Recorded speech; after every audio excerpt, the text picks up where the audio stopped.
Kembali ke tahun 1970 dan menjadi ibu tiri yang kejam. Bab 121.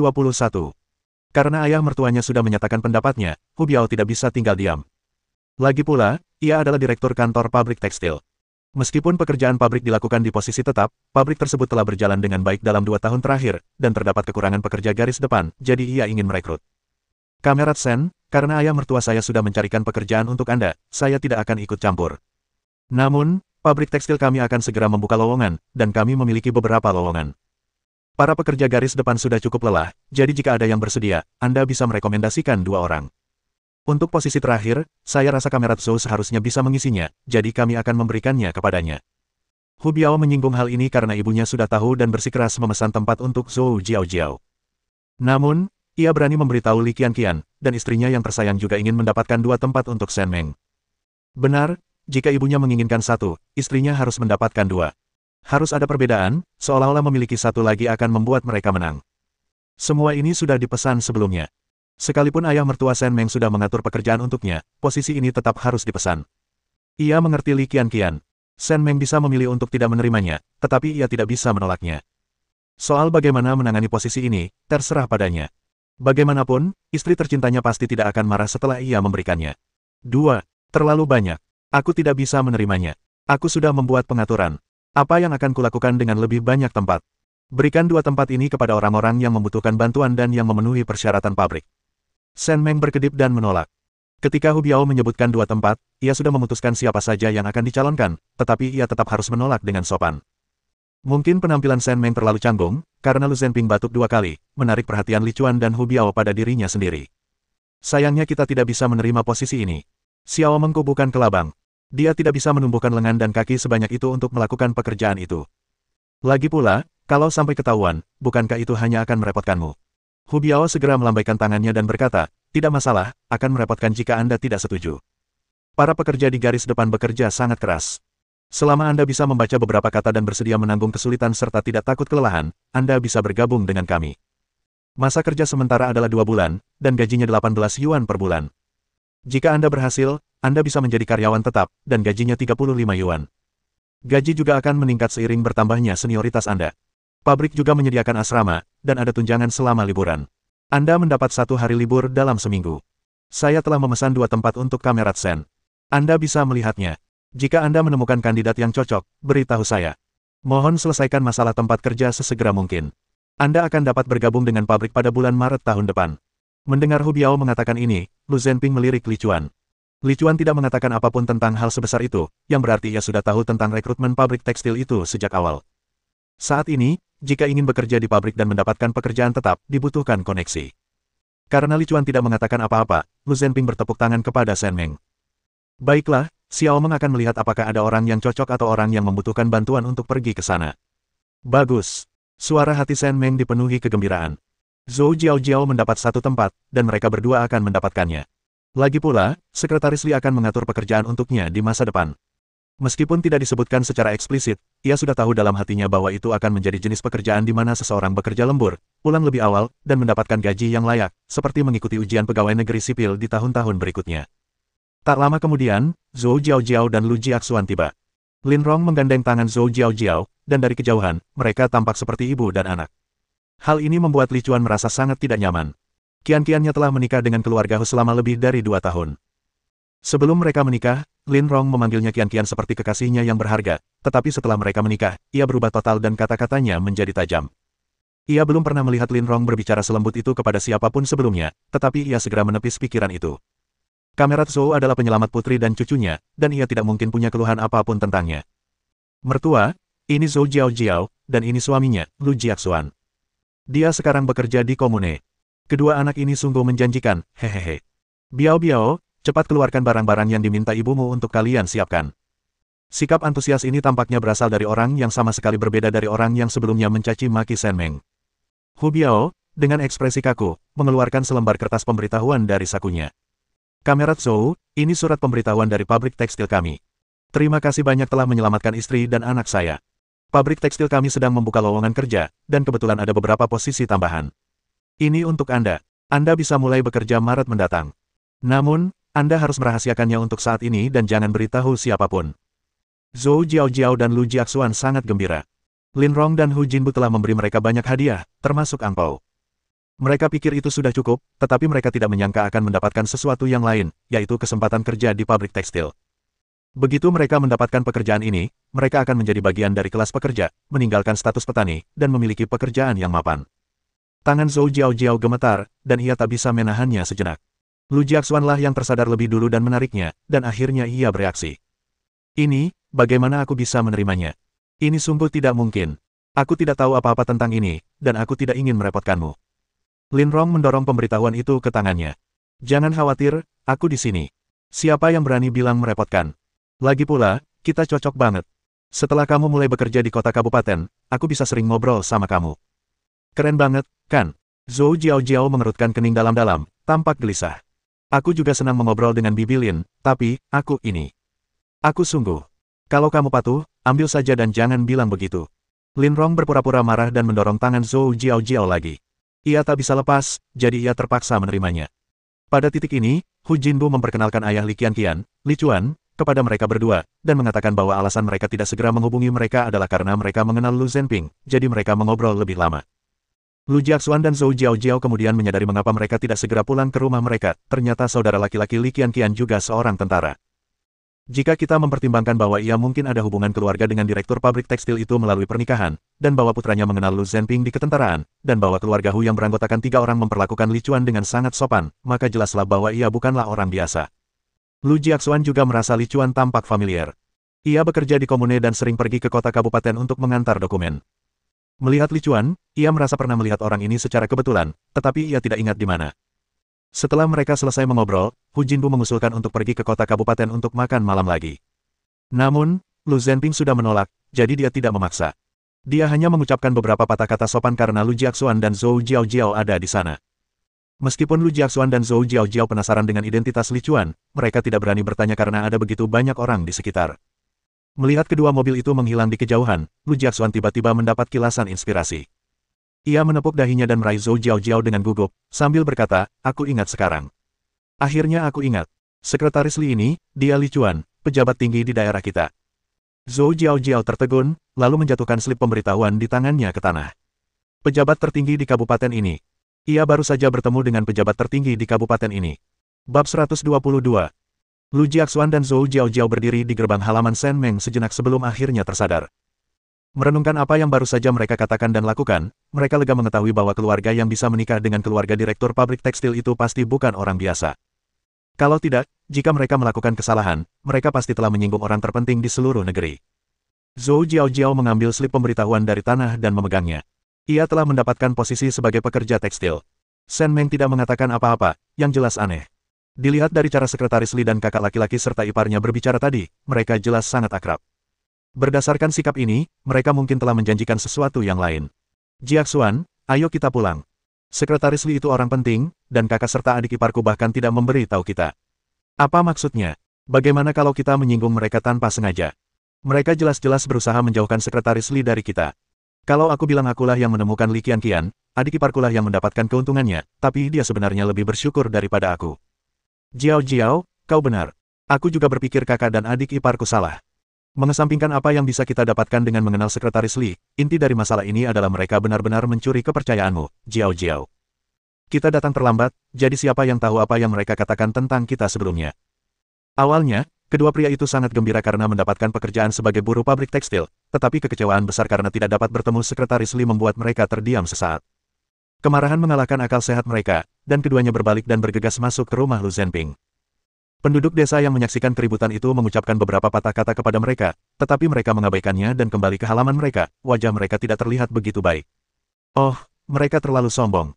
Mereka bertemu dengan para pemimpin besar dan memandang rendah kami, rakyat jelata. Aku selalu berpikir Zhou Jiaojiao terlalu palsu. Dia baik dalam segala hal, seolah-olah dia tidak punya emosi. Dia telah menjadi orang paling baik di desa Lujia kami. Tapi siapa orang yang tidak punya emosi? Kurasa dia hanya berpura-pura. Siapa bilang sebaliknya?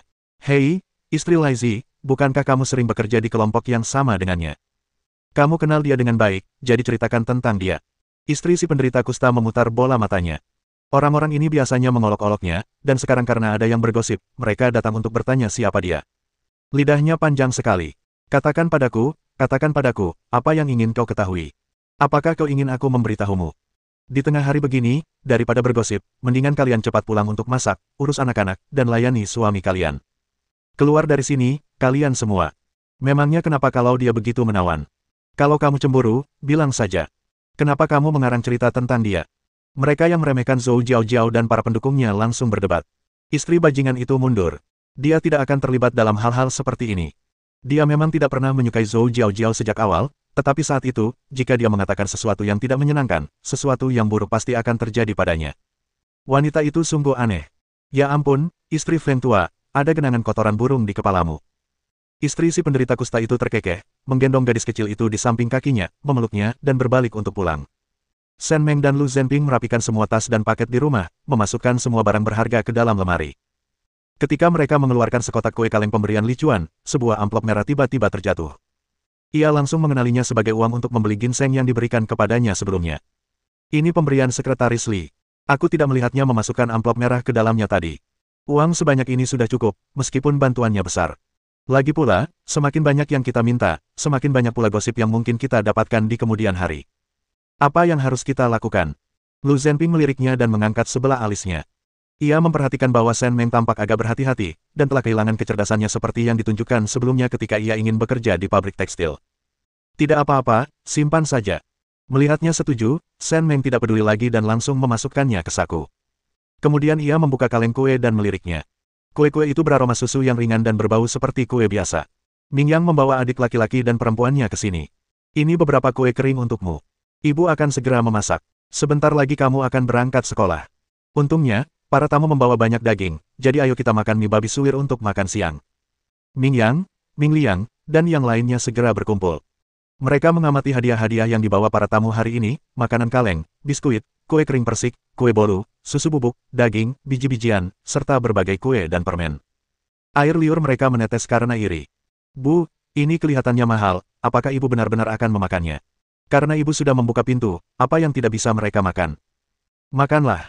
Zhenping, buatkan mereka bubuk jeruk, dan beri mereka masing-masing sedikit minum.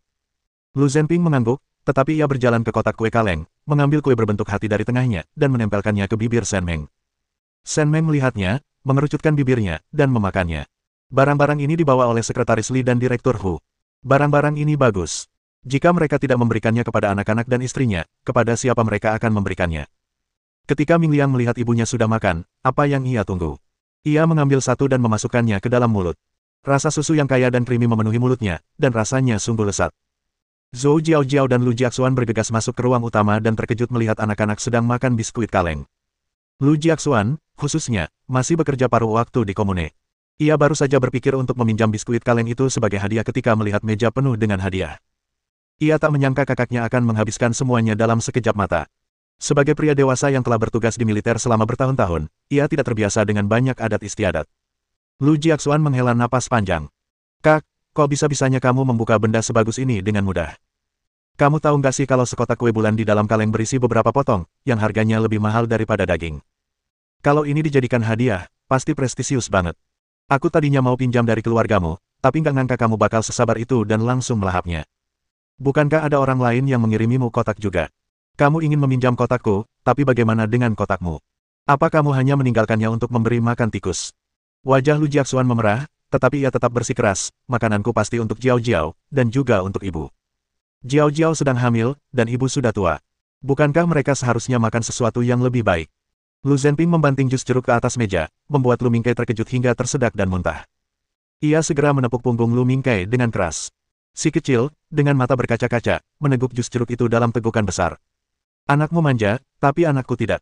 Biskuitnya sudah habis, jadi aku tidak butuh biskuitmu lagi. Sebelum Lu Jiaxuan sempat berkata apa-apa lagi, Zhou Jiaojiao buru-buru menariknya. Meskipun ia tersentuh karena suaminya selalu memikirkannya, sekarang jelas bukan saatnya untuk membicarakan hal ini. Saudaraku, Jiaxuan dan saya datang ke sini untuk bertanya kepada Anda dan saudara ipar Anda, apakah Sekretaris Li itu adalah Li Chuan yang sama, seorang pejabat tinggi di daerah kita? Bab 123. Zhou Jiaojiao menjulurkan lehernya, yakin Shen Meng dan Lu Zhenping tidak akan mengakuinya.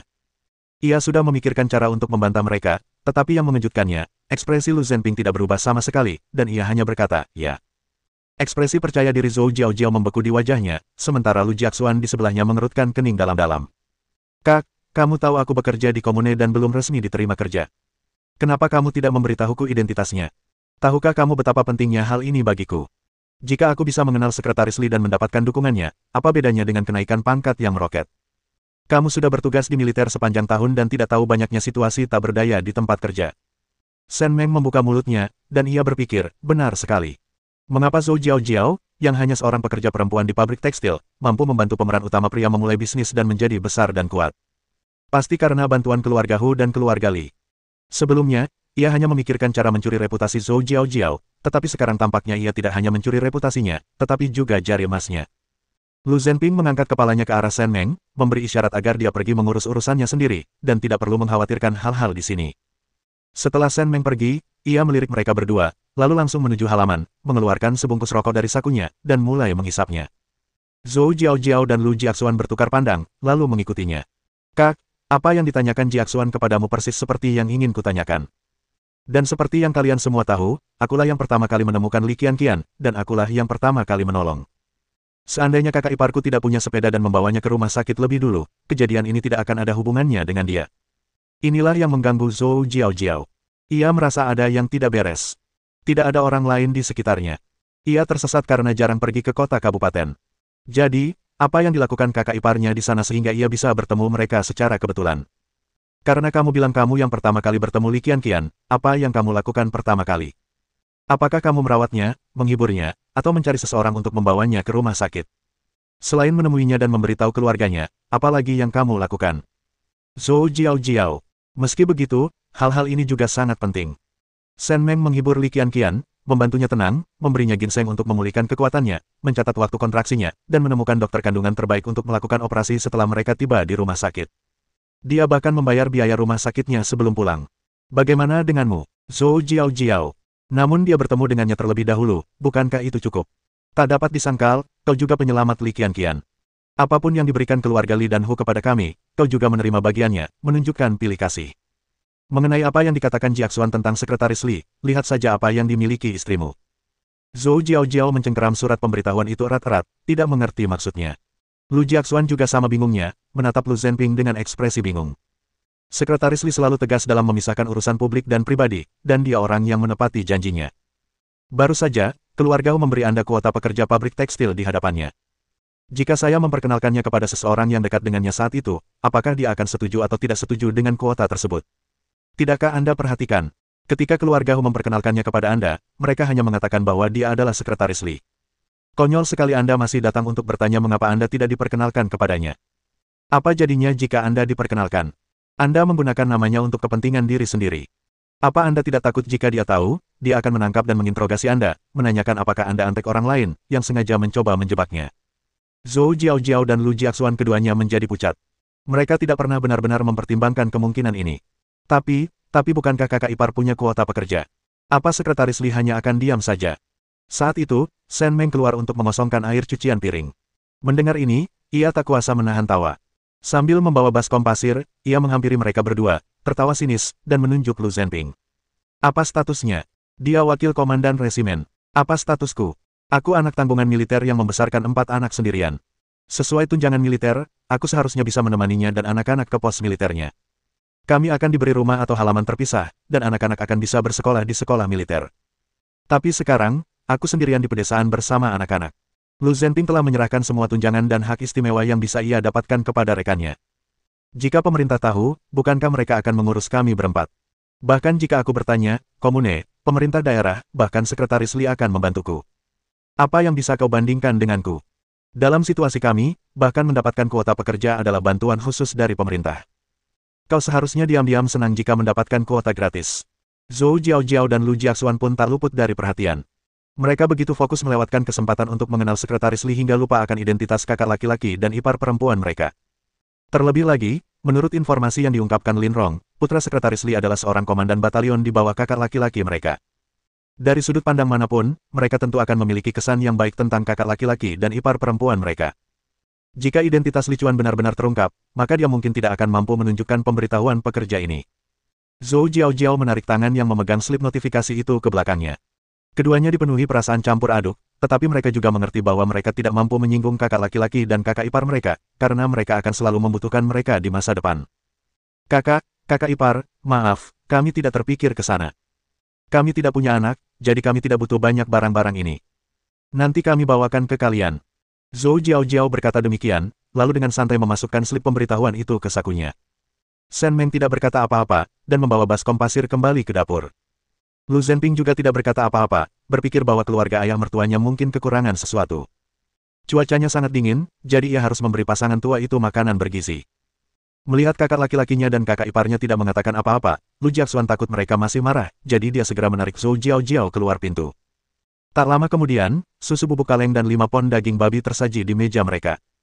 Zhou Jiao dan Lu Jiaxuan tidak membawa barang-barang bagus lainnya dan sekotak biskuit kaleng yang sangat berharga itu. Shen Meng merasa luar biasa bisa mendapatkan begitu banyak hal, lagi pula, semua itu diberikan oleh para pemeran utama pria dan wanita. Ia merasa sangat puas karena mereka bisa mengalami kemunduran. Semangkuk mie babi suwir sederhana menghangatkan seluruh keluarga. Ketika Lu Mingyang pergi ke sekolah, Shen Meng memberinya segenggam permen dan sekotak kue kering persik. Ini akan diberikan kepada Daking, Ercing, dan Gao Gao nanti. Kalau mereka tidak bisa menghabiskannya, mereka bisa membawanya pulang untuk ibu mereka. Oke. Selain barang-barang ini, Shen Meng juga mengumpulkan sekotak kue wijen berlapis madu, setoples jeruk kaleng, dan 1 pon gula merah, yang kemudian ia bawa ke rumah Paman Guai. Setiap kali ada urusan keluarga, ia akan menyusahkan Paman Guai dan Bibi Juying. Barang-barang ini berharga di mata orang lain, tetapi di mata Shen Meng, semuanya hanyalah barang biasa. Lagi pula, ia tak bisa menghabiskannya, jadi lebih baik ia memberikannya kepada orang-orang yang telah menolongnya dan mengenang kebaikannya. Bab 124. Dia sudah dewasa, dan dia tidak mau bekerja hanya karena sakit kepala atau demam. Apa dia pikir dia anak kapitalis? Dia benar-benar ceroboh. Kalau kau tanya aku, dia harus menikah sesegera mungkin. Bukan hanya akan menghemat makanan keluarga, tapi juga akan memungkinkannya mendapatkan lebih banyak mas kawin agar saudara-saudaranya bisa hidup lebih nyaman. Zhu Juying berlari keluar rumah, menatap Huang Maochun dengan marah. Apa yang kau ributkan sekarang? Siang-siang masih demam dan sudah meminta cuti dari tim. Apa salahnya dia tidak bisa istirahat? Lagi pula, pernikahan yang begitu indah telah dirusak olehmu. Sekarang kau mencoba menikahkan siang-siang lagi. Apa yang sebenarnya kau rencanakan? Huang Maochun membuang kacang panggang di tangannya, meletakkan putranya di keranjang jahit, dan mulai berdebat dengan Zhu Juying. Apa niat saya? Saya punya niat baik. Apa untungnya bagi mertua terakhir kali? Saya tidak melihat manfaatnya sama sekali. Mereka tidak memberi ini atau itu. Totalnya, mereka hanya memberi beberapa lusin yuan untuk mahar. Mereka tidak memberikan satu pun dari 3 hal utama. Apakah putri Anda begitu pelit sampai-sampai dia ingin menjadi istri seseorang dan tidak menginginkan apapun? Kepala Zhu Juying berdengung karena marah. Mahar yang diberikan mertua siang-siang sudah lebih dari 10 yuan lebih mahal daripada mahar yang diberikan kepada gadis-gadis biasa saat mereka menikah. 3 barang utama itu, apalagi mereka, sebagai petani desa, tidak mampu membelinya, bahkan orang kota pun harus mengemis dan memohon untuk membeli salah satunya. Mereka semua adalah keluarga yang mendapatkan poin kerja untuk mencari nafkah. Bagaimana mungkin dia dan suaminya berani meminta begitu banyak? Siang-siang bukanlah peri. Dia menikah dengan keluarga itu dengan harapan bisa menjalani kehidupan yang damai dan stabil. Kami tidak terlalu peduli. Selama mertua kami memperlakukan siang-siang dengan baik dan pasangan muda ini bisa hidup mapan, saya tidak peduli dengan hal lain. Kau tidak peduli, tapi aku peduli. Begini, putra sepupuku bekerja di bengkel pandai besi di kota kabupaten. Gajinya segini sebulan. Aku sudah setuju untuk mengenalkan siang-siang padanya. Mereka akan memberi kita mas kawin 80 yuan dan sepeda merek Butterfly. Semuanya sudah disepakati. Mereka akan datang besok. Huang Maochun tidak menyadari ekspresi Zhu Juying yang semakin tidak menyenangkan ketika dia mengatakan ini. Pikirannya dipenuhi dengan pikiran tentang mahar dan bagaimana menghabiskannya setelah dia mendapatkannya. Meskipun sepupunya memiliki disabilitas fisik, ia memiliki pekerjaan tetap, yang tidak dimilikinya. Seandainya ia bisa menikah dengan pria kota yang pandai mencari uang, ia pasti akan tertawa terbahak-bahak. Memikirkan Lu Xingchang, ia tak kuasa menahan cemberut. Seharusnya ia tak begitu saja setuju menikah dengannya hanya karena tampan. Begini, hanya aku dan ayahnya yang bisa memutuskan pernikahan siang-siangku. Kau, sebagai kakak iparnya, seharusnya berhenti ikut campur. Jangan repot-repot datang ke sana, dan kalaupun bibimu datang, aku akan mengusirnya. Jangan salahkan aku karena mempermalukanmu. Kamu berani. Lihat saja nanti apakah aku berani. Huang Maochun sangat marah. Ia mengambil gunting dari keranjang dan hendak menusuk Zhu Juying ketika pintu tiba-tiba ditarik terbuka dengan suara bang. Siang-siang, yang terlalu sakit untuk berdiri, bersandar di kusen pintu dan menunjuk Huang Maochun dengan jari gemetar. Huang Maochun, jika kau berani menyentuh ibuku, aku akan melawanmu sampai mati. Huang Maochun terdiam sejenak sambil memegang gunting. Zhu Juying tidak takut padanya. Ia pikir lebih baik guntingnya dipotong. Ia kemudian bisa memutuskan apakah akan memisahkan keluarga atau menceraikan putranya. Ia benar-benar ingin menjauh dari menantu perempuan yang membuatnya takut ini. Keduanya saling menatap tajam. Siang-siang, bersandar di kusen pintu, terbatuk berulang kali. Ia melirik keponakannya yang gemetar dan merasakan kesedihan yang luar biasa. Jika mereka tidak memiliki anak itu, saudara laki-lakinya yang kedua pasti sudah menceraikannya. Namun dengan keponakan ini, yang bisa mereka lakukan hanyalah mundur. Mereka tidak bisa membiarkan anak itu kehilangan ibunya. Gerbang halaman dibanting hingga tertutup rapat, menghentikan ketegangan antara tiga orang di dalam. Shen Meng, sambil membawa keranjang yang ditutupi kain biru, mengetuk pintu lagi. Apakah Bibi Juying ada di rumah? Ini Xiao Meng, Bibi. Huang Maochun bereaksi cepat. Ia mencabut beberapa helai rambutnya, berbalik, dan membuka gerbang halaman. Ketika melihat Shen Meng membawa keranjang, matanya berbinar, tetapi wajahnya menunjukkan ekspresi sedih. Kakak ipar datang. Lihat, ada keributan di rumah. Masuk, masuk. Apa yang kau bawa? Biar aku yang pegang. Shen Meng tanpa basa-basi langsung menyerahkannya. Namun, saat menyerahkannya, ia langsung memasukkan semua barang bagus di bawah sayuran kering ke dalam penyimpanan spasialnya. Aduh, ada apa ini? Kenapa mereka bertengkar? Bibi, cepat bantu siang-siang berdiri, dia bahkan tidak bisa berdiri, apa dia sakit? Ada apa denganmu? Kamu cuma mengeluh masuk angin dan gak mau kerja. Kamu cuma malas-malasan. Kakak ipar, bolehkah aku ke kamarku dan mengobrol? Sebelum Zhu Juying sempat berbicara, Huang Maochun berbicara lebih dulu, tanpa malu-malu mengangkat keranjang yang dibawa Shen Meng dan mengobrak-abriknya. Keranjang itu hanya berisi beberapa sayuran kering, dan wajahnya menjadi muram. Keinginannya untuk mengundang Shen Meng berbicara pun memudar. Dia tahu ada dua mobil yang datang ke rumah Shen Meng siang tadi. Siapa yang tidak iri dengan semua tas dan paket itu? Semua orang mengira dia akan membawa sesuatu yang berharga, tetapi ternyata itu hanyalah sayuran kering murah, sesuatu yang dimiliki semua orang. Tidak, aku perlu bicara dengan Bibi Juying tentang sesuatu. Keranjang ini. Begini, aku mau kembali menenangkan anak-anak. Mereka ribut-ribut, dan aku khawatir aku tidak punya waktu untuk mengobrol denganmu, kakak ipar. Ia mendorong keranjang itu ke pelukan Shen Meng, lalu berbalik dan kembali ke dalam rumah. Zhu Juying tersipu malu. Bagaimanapun, Shen Meng adalah tamu, dan ia benar-benar tidak tahu sopan santun. Xiao Meng, masuklah dan bicara. Shen Meng tersenyum dan memasukkan kembali barang-barang dari penyimpanan spasialnya ke dalam keranjang sambil mengikuti Zhu Juying masuk ke dalam rumah. Lu Xiangxiang sangat lemah, pipinya memerah, dan napasnya terengah-engah. Xiangxiang sakit parah. Apakah dia sudah minum obatnya? Batuk, batuk, batuk, tidak, kupikir tidak apa-apa kalau aku menutupinya. Tidak apa-apa, kakak ipar. Coba aku periksa lagi. Kalau tidak membaik malam ini, aku akan minta ayahku mencari kakak Chang Hong. Shen Meng melirik ke arah pintu dan menyikut Zhu Juying. Bibi, aku masih punya obat penurun demam dan obat antiinflamasi di rumah.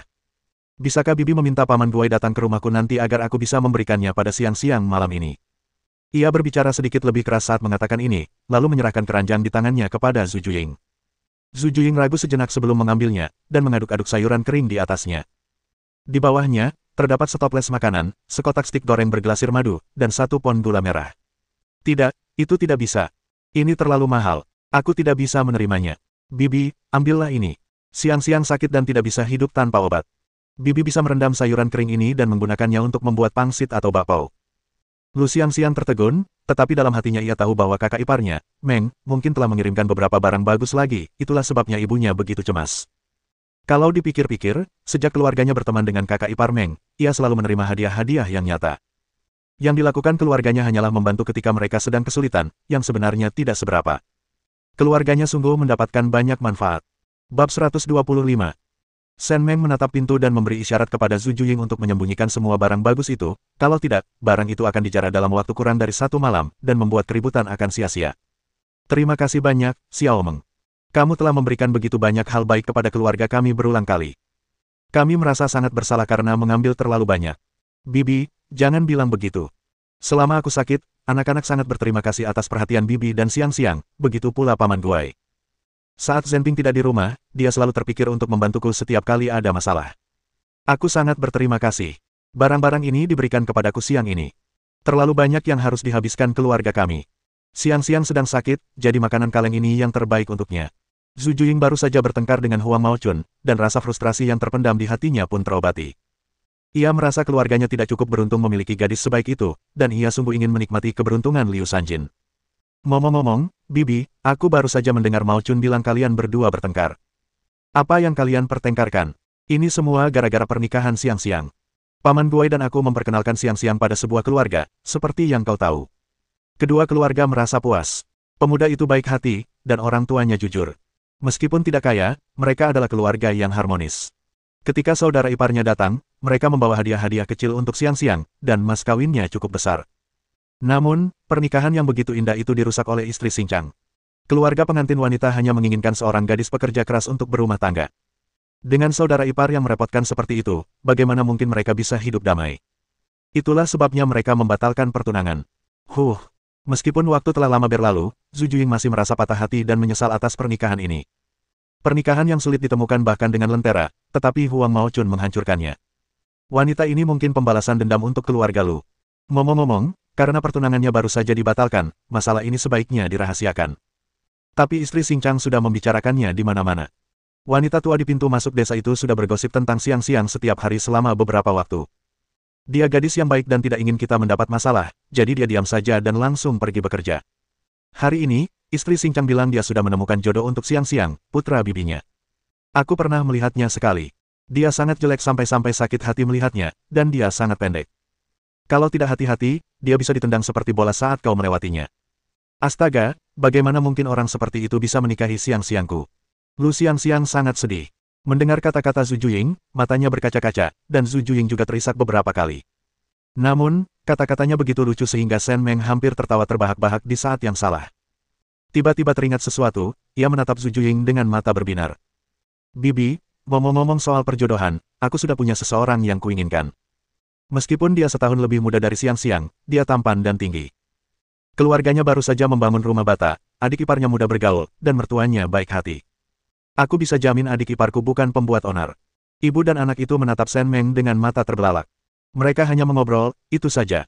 Bagaimana mungkin topik perjodohan itu muncul lagi? Namun, terlepas dari itu, antara Shen Meng dan Huang Maochun, Shen Meng lebih bisa diandalkan. Zhu Juying menggosok-gosokkan kedua tangannya, melirik Lu Xiangxiang, lalu berkata, kamu dari desa mana?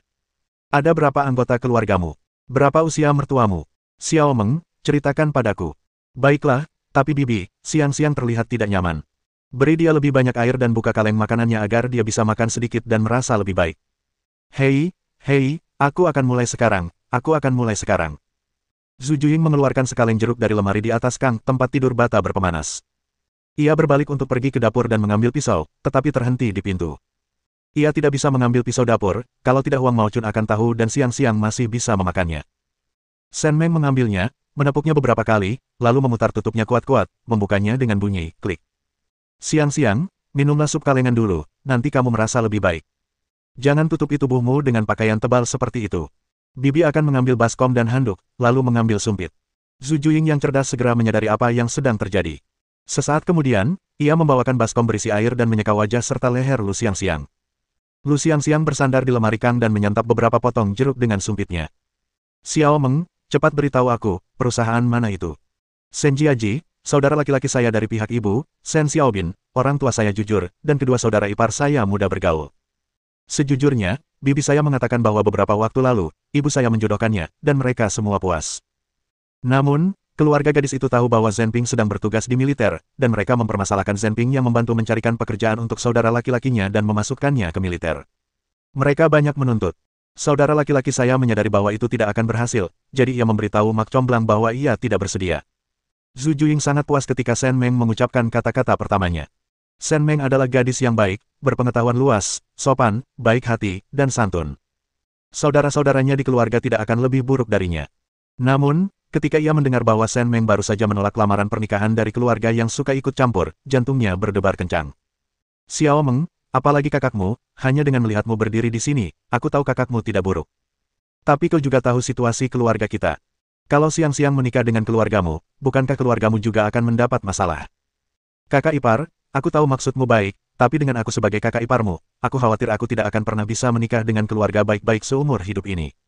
Shen Meng menggelengkan kepala dan berkata, dasar gadis bodoh, kau masih sangat muda dan kau sudah takut masalah. Aku tahu kau khawatir situasimu akan menyebabkan perselisihan antara kakak dan adik iparmu, tapi Xiangxiang, ini adalah peristiwa besar dalam hidupmu. Jika kau benar-benar mendengarkan Huang Maochun dan menikahi putra sepupunya, orang tuamu akan sangat sedih seumur hidup mereka. Begini yang akan kita lakukan, beberapa hari lagi setelah kau sembuh, Paman Guai, Bibi, dan siang-siang, kalian bisa ikut aku ke rumah orang tuaku untuk menemui Xiaobin. Kalau kau menyukainya, kita bicarakan sisanya. Kalau tidak, tidak ada gunanya membicarakannya di sini. Zhu Juying setuju tanpa ragu. Shen Meng benar. Putrinya melakukannya demi saudara laki-laki dan keponakannya, bukan demi dirinya sendiri. Tapi sekarang ia tak peduli lagi. Ia akan kembali dan membahas pembagian harta keluarga dengan para kepala desa. Ia akan memberikan segalanya, asalkan siang-siang menikah dengan baik. Ia bersedia melakukan apa saja. Lagi pula, rumah sepupu Huang Maochun sudah melihat labu harum itu. Kalau dia bertemu kakak Shen Meng, dia pasti akan memilih yang lebih baik. Lu siang-siang tidak mau menuruti keinginan Huang Maochun. Ia ingin menemukan pria yang akan merawatnya dan cocok dengannya seumur hidup. Sesampainya di rumah, Shen Meng memberitahu Lu Zhenping tentang hal itu. Lu Zhenping pun menganggapnya baik. Baik Lu Xiangxiang maupun Shen Xiaobin memang baik. Jika mereka berdua bisa rukun, kedua keluarga pasti bisa menyelesaikan masalah yang ada.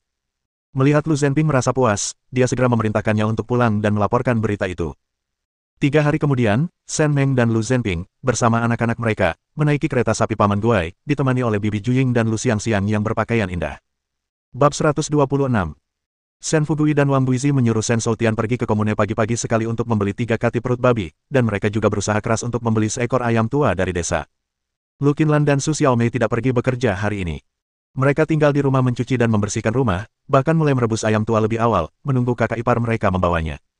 Paman Guai mengemudikan kereta di depan. Dari kejauhan, ia bisa melihat deretan rumah dengan sebuah rumah baru berdinding bata dan genteng. Gerbangnya memang tidak terlihat besar, tetapi jika mengintip ke dalam, terlihat halamannya cukup luas dan rumah itu dibangun dengan indah. Ia tahu dalam hatinya bahwa ia pernah mendengar kabar bahwa keluarga Shen Meng sedang membangun rumah baru, dan mungkin inilah rumah yang ia maksud. Zhu Juying juga memperhatikan rumah baru itu, tetapi semakin dekat ia mendekat, semakin gugup ia, semakin erat menggenggam tangan Lu Xiangxiang. Di sisi lain, Lu Xiangxiang jauh lebih santai. Lagi pula, ini hanya kencan buta. Sebelum ia pulih dari sakitnya, kakak iparnya yang kedua membawa putra sepupunya, dan ia hampir menangis ketika melihatnya. Orang itu. Dia bahkan tidak setinggi kakinya. Aku tidak tahu bagaimana dia bekerja di bengkel pandai besi. Dia mungkin pembuat kompor. Shen Fugui dan Wang Buizi juga sangat gugup, tetapi mereka mempercayai putri dan menantu mereka. Mereka yakin putri dan menantu mereka adalah gadis yang baik, kalau tidak, mereka tidak akan memperkenalkannya kepada keluarga mereka. Namun, mereka masih sedikit gelisah ketika mendengar bahwa adik ipar mereka adalah wanita yang merepotkan. Ini dia datang. Bukankah itu Xiao Meng? Lihat aku, dingin sekali. Qinlan, orang-orang di sini, cepat tuang air hangat, dan bawakan kue-kue manis dan buah-buahan juga. Lu Qinlan melepaskan celemek yang melingkari pinggangnya dan merentangkannya dengan kuat. Bu, jangan khawatir. Kami akan menyajikan makanan dan airnya saat mereka tiba. Mereka akan tahu betapa kami menghargainya saat melihatnya. Kalau aku menyajikannya sebelum mereka tiba, mereka akan mengira itu untuk konsumsi kami sendiri, dan jadi tidak pantas untuk menyajikannya kepada mereka. Ya, saya hanya sedang terburu-buru. Lu Qinlan dan Su Xiaomei, yang sedang menjaga api di dapur, saling tersenyum. Tinggal di rumah besar ini membuat mereka merasa jauh lebih nyaman. Dapurnya saja sudah tua dan berangin. Terkadang saat hujan, air hujan menetes ke dalam panci melalui atap jerami. Bahkan makan makanan bersih pun merupakan kemewahan. Sekarang dapurnya tidak hanya luas, tapi juga ada 2 panci. Kakak iparku yang membawakannya. Kami menjalani kehidupan yang bahkan lebih baik daripada kehidupan tuan tanah. Ayah, ibu, kakek, dan nenek sedang menunggu di gerbang. Bu, lihat, nenek pakai baju baru. Apa dia tahu kita datang? Shen Meng tersenyum tanpa komitmen. Paman Guai dan Zhu Juying juga menoleh. Pasangan lansia yang berdiri di gerbang halaman memang mengenakan pakaian baru, menunjukkan bahwa mereka menganggap kencan buta ini sangat serius. Keduanya merasa jauh lebih nyaman. Gerobak sapi tiba di depan pintu, dan ketiga anak itu, Ming Yang, Ming Liang, dan Ming Fang, melompat lebih dulu. Lu Zhenping menggendong Lu Mingkei. Si kecil tertidur di perjalanan, ditutupi selimut kecil. Aduh, cucuku tersayang, apa Mingkei sudah tidur? Ayo kita bawa dia masuk. Wang Buizi mengelus kepala dan wajah masing-masing anak, lalu menatap Lu Mingkei dalam pelukan Lu Zhenping sebelum beralih ke keluarga Paman Guai. Matanya mengamati Lu Xiangxiang yang berdiri patuh dengan wajah cantik dan menawan, mantel kotak-kotak hijaunya membuatnya tampak anggun dan elegan. Hebat, itu menakjubkan. Masuk, minum air hangat. Apa kalian kedinginan, kakak-kakak ipar? Cepat masuk, hangatkan badan. Tidak dingin. Aku bawa selimut, jadi aku tidak kemasukan angin. Shen Fugui menyapa Paman Guai dan Zhu Juying, tapi Wang Buizi meraih tangan Lu Xiangxiang, sangat puas. Shen Meng terdiam. Ibunya terlalu cemas. Ibu, di mana Xiaobin? Apakah dia ada di rumah? Tidak, Begitu dia mendengarmu datang, dia langsung lari pagi-pagi sekali sambil membawa ember, katanya mau menangkap 2 ikan di sungai. Kakak-kakakmu pergi bekerja dan akan segera kembali.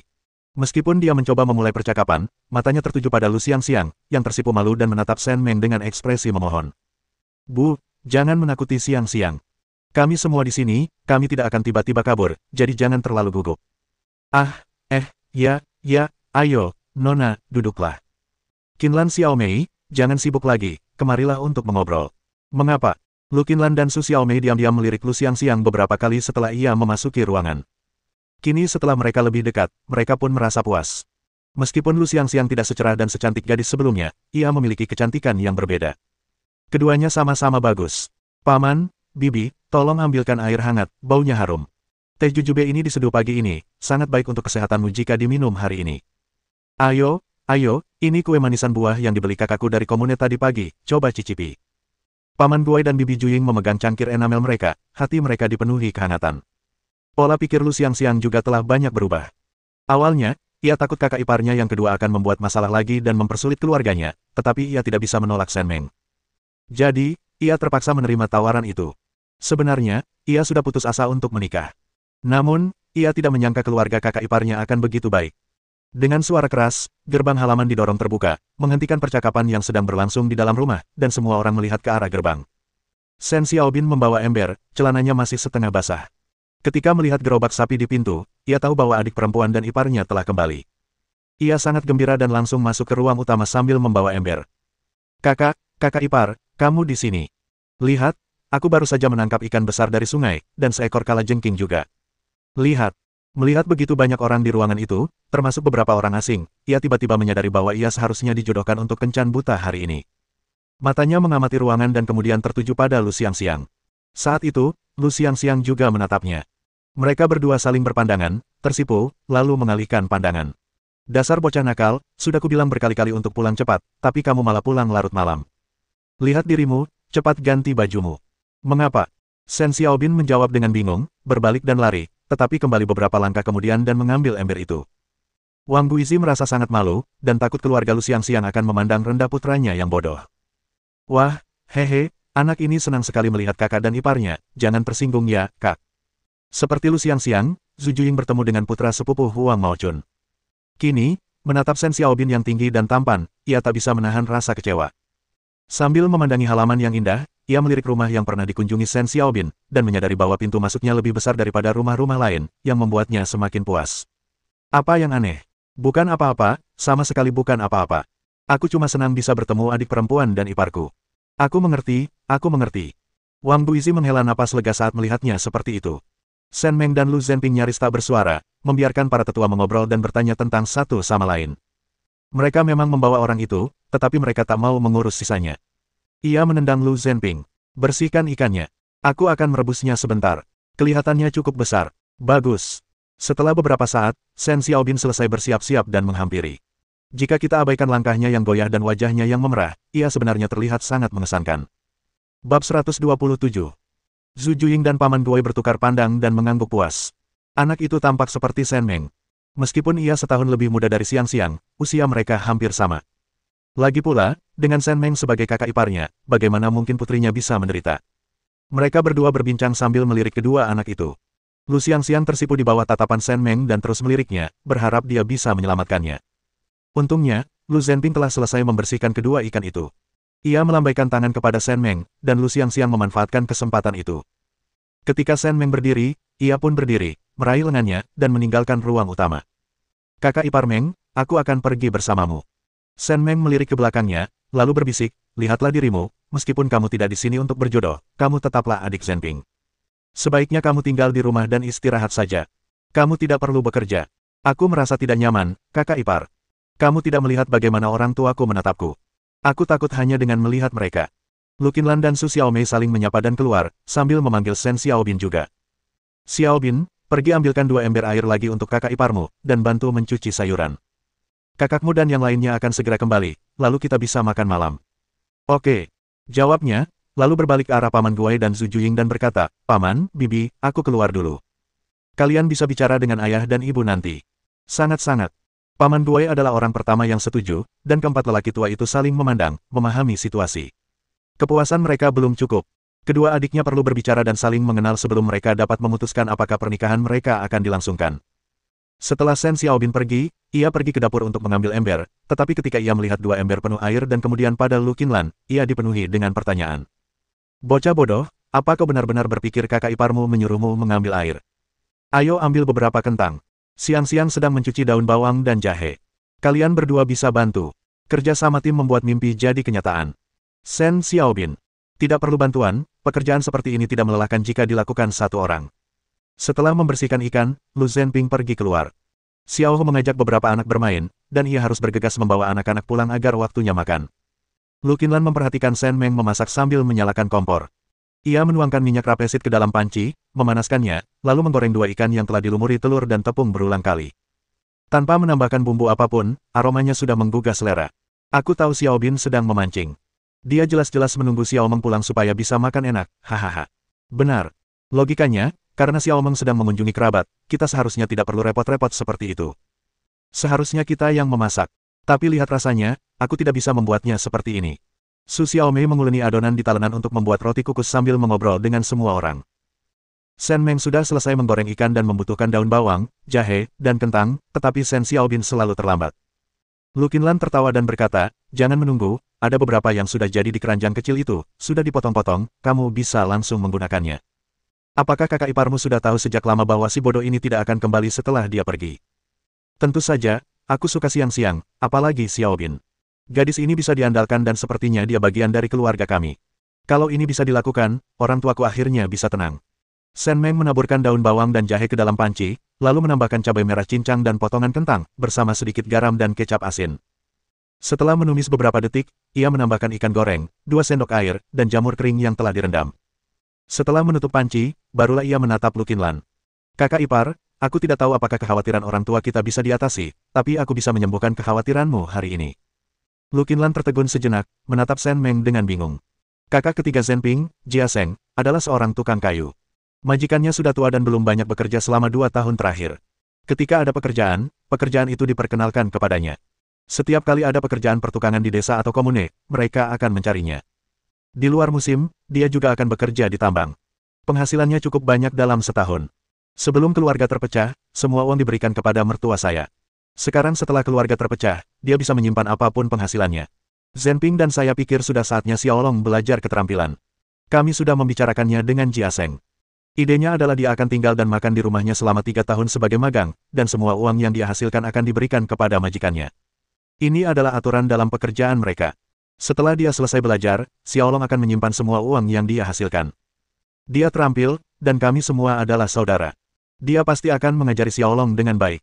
Lu Qinlan tidak menyangka akan mendengar kabar baik seperti itu hari ini. Keluarganya sedang mendiskusikan untuk menyekolahkan anak bungsu mereka tahun depan, tetapi satu-satunya kekhawatirannya adalah Xiaolong, yang sudah berusia lebih dari 10 tahun. Kakak iparnya sebelumnya telah menyarankan agar Xiaolong mempelajari suatu keterampilan, dan ia juga mengharapkannya, tetapi kakak iparnya dan suaminya terlalu sibuk, jadi ia tidak berani membicarakannya. Dia sangat gembira saat mengetahui bahwa semuanya telah diatur dengan sempurna. Xiao Meng, aku bahkan tidak tahu kau sudah menemukan guru untuk Xiaolong. Sejujurnya, aku tidak tahu bagaimana cara berterima kasih yang cukup. Tidak apa-apa. Rumah Jia Seng hanya beberapa langkah dari rumah kami. Dia bisa sering datang ke rumah kami untuk makan dan mengajak Ming Yang dan anak-anak lain bermain. Baiklah, baiklah, dengan kamu sebagai bibinya di sini, bagaimana mungkin aku takut dia akan menderita. Tapi dia sudah makan dan tinggal di sini selama 3 tahun, dan Xiaolong masih kecil, dia sudah makan cukup banyak. Bukankah itu memanfaatkannya? Anak saya sudah remaja. Kalau saja kami tidak kekurangan makanan di rumah, kami bisa makan sepuasnya. Toples tepung pasti sudah kosong sejak lama. Persediaan makanan sebulan bahkan tidak akan cukup untuk setengah bulan. Jia Seng punya 2 anak. Dulu, dia tidak hanya bisa membantu pekerjaan rumah, tapi juga belajar keterampilan. Lagi pula, Jia Seng seorang pengrajin. Penghasilannya cukup banyak setelah keluarganya berpisah. Jia Seng berani bilang begitu karena dia percaya diri. Kalau dia tidak percaya diri, dia pasti tidak akan setuju, bahkan demi aku dan Zhenping. Jangan khawatir, kakak ipar. Oh, sekarang setelah kau mengatakannya, aku merasa lega. Setelah menyendok sup ayam rebus dari panci, Shen Meng menumis sepiring daun bawang dan telur, lalu membuat sepiring tumis kubis dengan daging babi yang diawetkan. Ia juga membuat semur dengan perut babi pipi, bihun, dan labu tua, lalu menambahkan roti kukus yang terbuat dari 3 jenis tepung di atasnya. Tepat ketika Su Xiaomei memasukkan bakpao ke dalam panci, Shen Xiaobin dan Lu Xiangxiang membawa kembali kentang, daun bawang, dan jahe yang telah disiapkan. Wajah mereka berdua memerah ketika melihat 3 orang di ruangan itu menatap mereka. Aduh, makanannya sudah siap, dan kamu baru bawa daun bawang dan jahe. Xiaobin, kerjamu jangan lambat-lambat lagi ya. Mendengar ejekan adik iparnya yang jelas-jelas menggoda, Shen Xiaobin mengerutkan bibir dan diam-diam melirik Lu Xiangxiang. Melihat Lu Xiangxiang juga tersipu, hatinya dipenuhi rasa gembira. Kakak ipar, lidahmu mulai tajam. Xiangxiang, ayo pergi. Oh, Lu Xiangxiang bereaksi sangat lambat. Baru setelah Shen Xiaobin menariknya keluar dari dapur dan mendengar tawa dari dalam, ia menyadari apa yang terjadi. Ia berteriak, aduh, dan berlari ke ruang utama, menutupi wajahnya. Shen Xiaobin menggaruk kepalanya dengan canggung. Apa yang dia lakukan? Bagaimana mungkin dia tiba-tiba menarik lengan seorang gadis dan lari begitu saja? Sungguh memalukan. Bab 128. Setelah makan malam, Wang Guizi mengajak Shen Meng masuk ke dalam rumah. Ia dan Shen Fugui sangat puas dengan Lu Xiangxiang, dan juga senang dengan Paman Guai dan Zhu Juying, mertua mereka. Intinya, mereka adalah orang-orang yang bijaksana, dan karena keluarganya juga bijaksana, mereka tentu saja tidak ingin berbuat salah kepada gadis itu. Mereka bersedia memberikan apapun yang mereka inginkan. Aku tidak akan bilang ini lebih baik dari yang lain, tapi jelas tidak lebih buruk dari yang lain. Kalau Xiangxiang juga menyukai Xiaobin, kami akan sangat senang. Kedua kakak iparmu adalah orang-orang yang bijaksana dan tidak akan merasa istri Xiaobin terlalu berlebihan atau terlalu kurang. Setelah keluarga pulih, ibu dan ayah akan menebusnya nanti. Ibu akan benar-benar adil dan bijaksana. Baguslah kamu berpikir begitu. Aku akan bertanya pada Paman Guai dan Bibi sekembalinya aku. Tapi untungnya, kita di sini untuk mengunjungi kerabat hari ini. Kalau tidak, kakak ipar kedua Xiangxiang yang menyebalkan itu akan membuat masalah lagi saat kita kembali. Wang Guizi pun menerima kenyataan. Asal Xiangxiang bersedia menikah dengan keluarga itu, biarlah adik iparnya yang kedua yang mempermasalahkannya. Itu tidak ada hubungannya dengan mereka. Gadis itu sudah menikah, dan sebagai adik ipar dari keluarganya sendiri, ia tidak mungkin bisa mengendalikannya. Jangan khawatir tentang itu. Kakak iparnya yang kedua tidak ada hubungannya dengan kita. Sebaiknya dia jalani saja hidupnya sendiri dan biarkan dia membuat masalah. Dalam perjalanan pulang, Paman Guai dan Bibi Juying terus memuji Shen Xiaobin kepada Shen Meng, mengatakan bahwa dia tinggi, tampan, dan efisien dalam pekerjaannya, dan sepertinya dia anak yang pintar. Hal ini membuat Lu Xiangxiang, yang duduk di depannya, tersipu malu.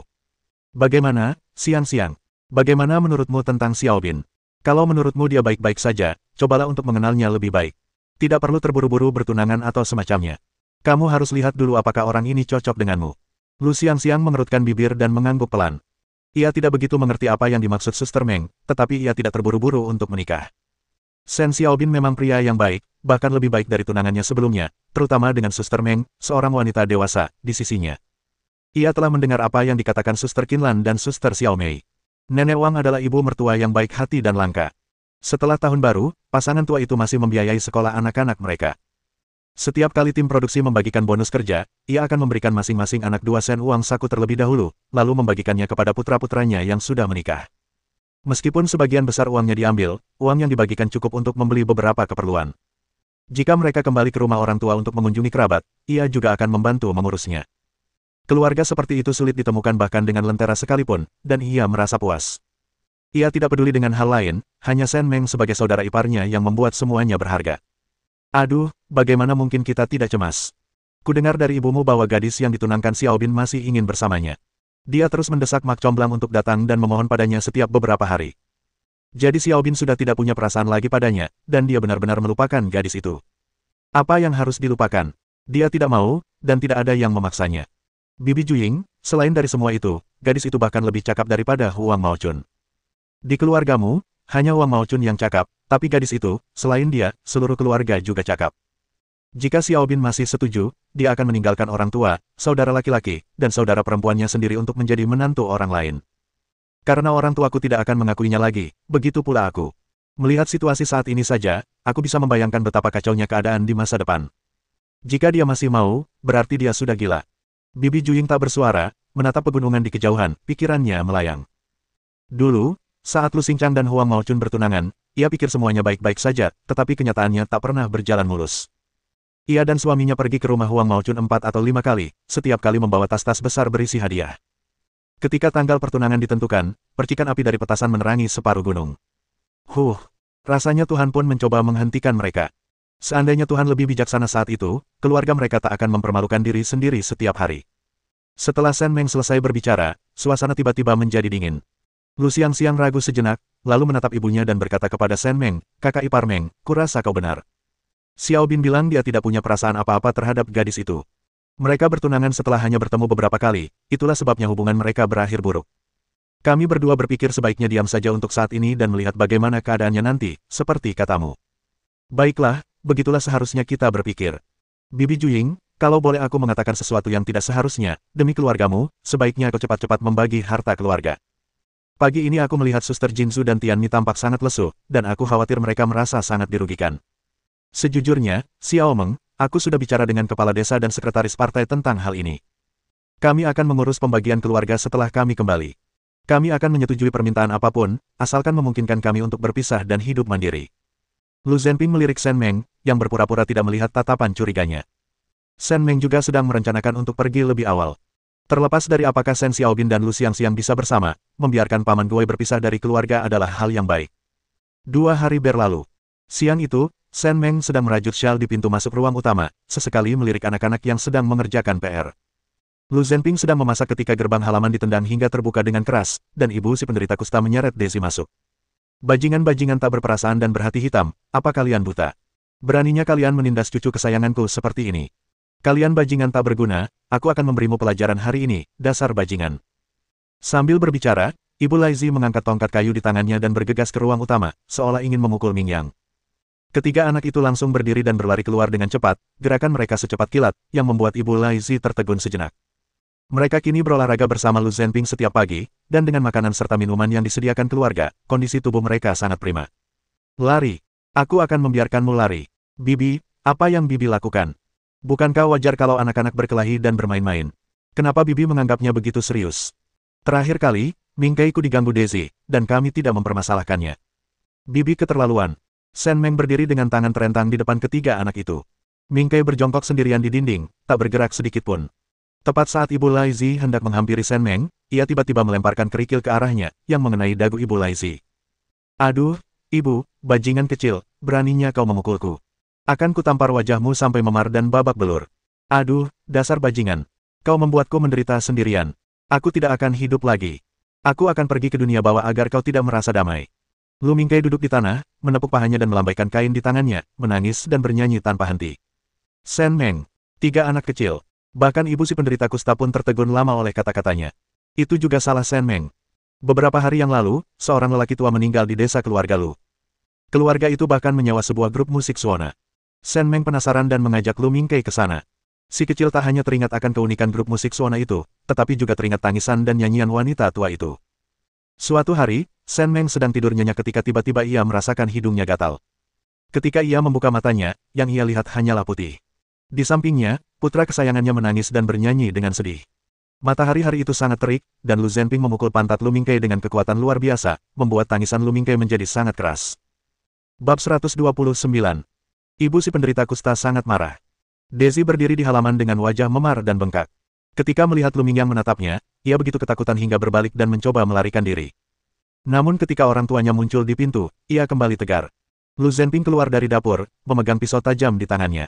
Pisau tajam itu berkilau dan berkilauan. Ibu penderita kusta itu tak sanggup lagi memukulnya dengan tongkat. Lu Mingkei pun berhenti menangis, menjulurkan lidah, dan menjilat ingusnya, membuat orang tua dan kakak-kakaknya hampir muntah. Si kecil tak menyadari apa-apa dan masih tersenyum bodoh pada Shen Meng. Setetes ingus hampir masuk ke mulutnya, tetapi ia kembali mengendusnya. Karena tidak tahan menonton, Shen Meng memalingkan wajahnya. Apa yang Bibi lakukan? Bibi datang ke rumahku membawa tongkat untuk memukul anakku. Itu tidak benar. Dan semua kata-kata Bibi hari ini, sebaiknya Bibi telan saja. Kalau tidak, aku tidak akan menoleransi ini. Ada apa?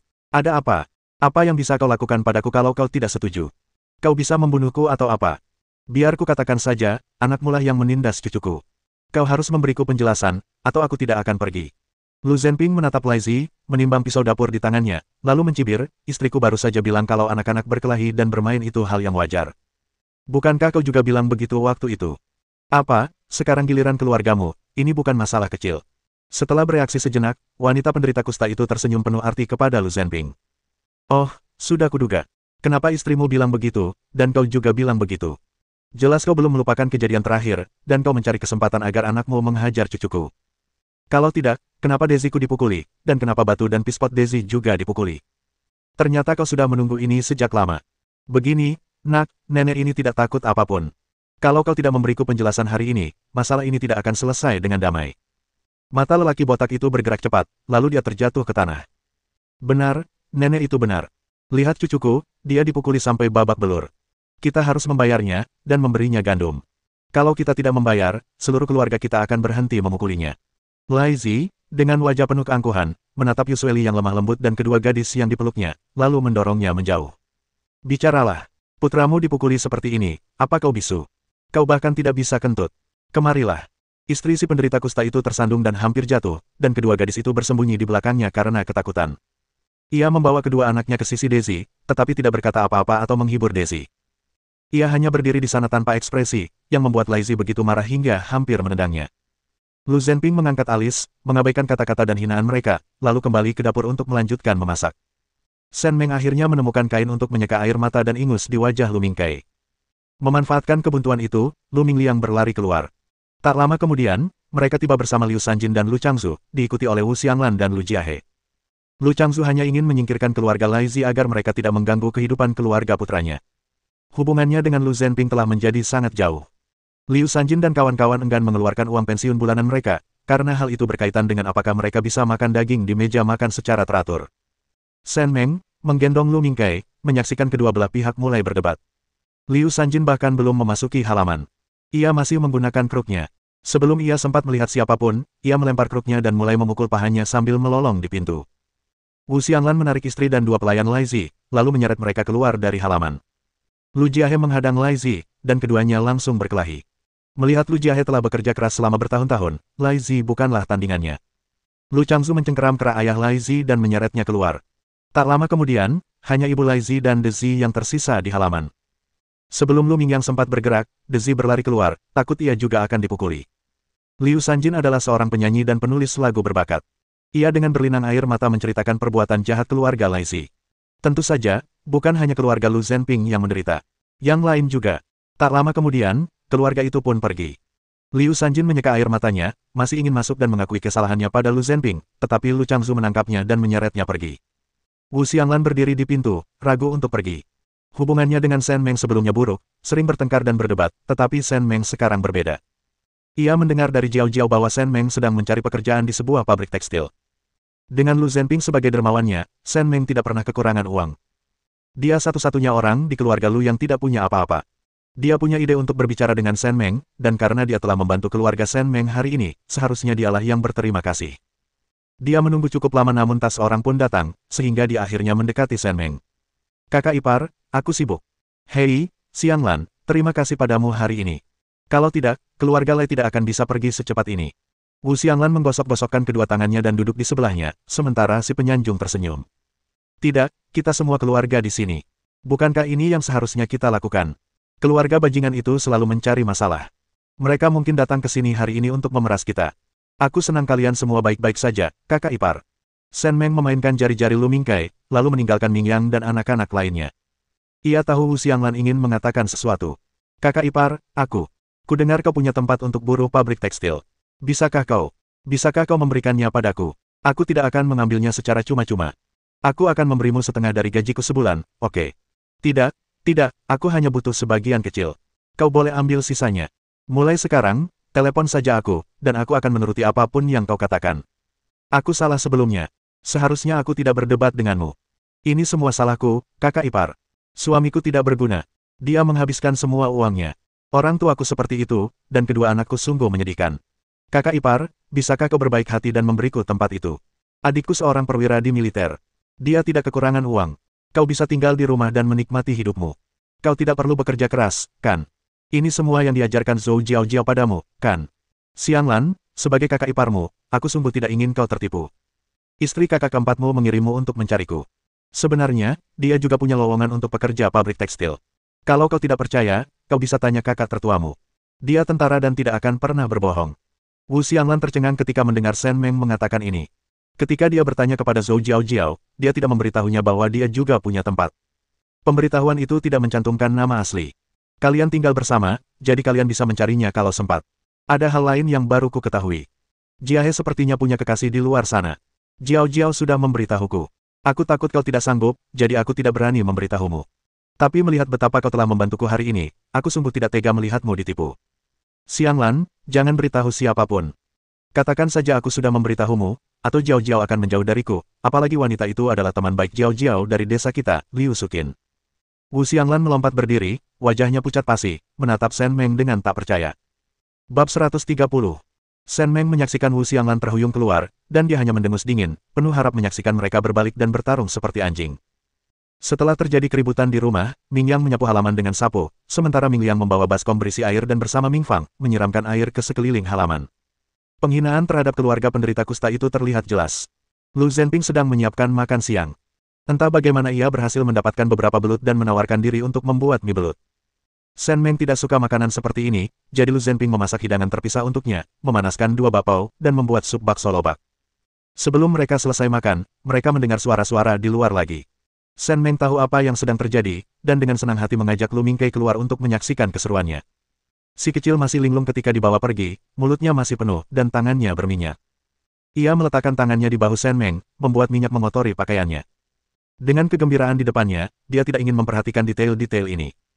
Mereka sudah saling memukul begitu hebat hingga otak mereka hampir copot. Wu Xianglan duduk di pangkuan Liu Sukin, menamparkan wajahnya dengan keras menggunakan kedua tangannya. Memikirkan bagaimana semua uang yang ia tabung selama bertahun-tahun telah masuk ke kantong wanita ini, ia dipenuhi kebencian. Lu Jiahe adalah seorang petani pekerja keras, dan setiap hari ia khawatir suaminya tidak makan atau tidur nyenyak. Ia bahkan menyimpan barang-barang bagus yang diberikan orang luar kepada anak-anaknya untuk suaminya sendiri. Hatinya yang tulus telah hancur, dan hatinya berdarah.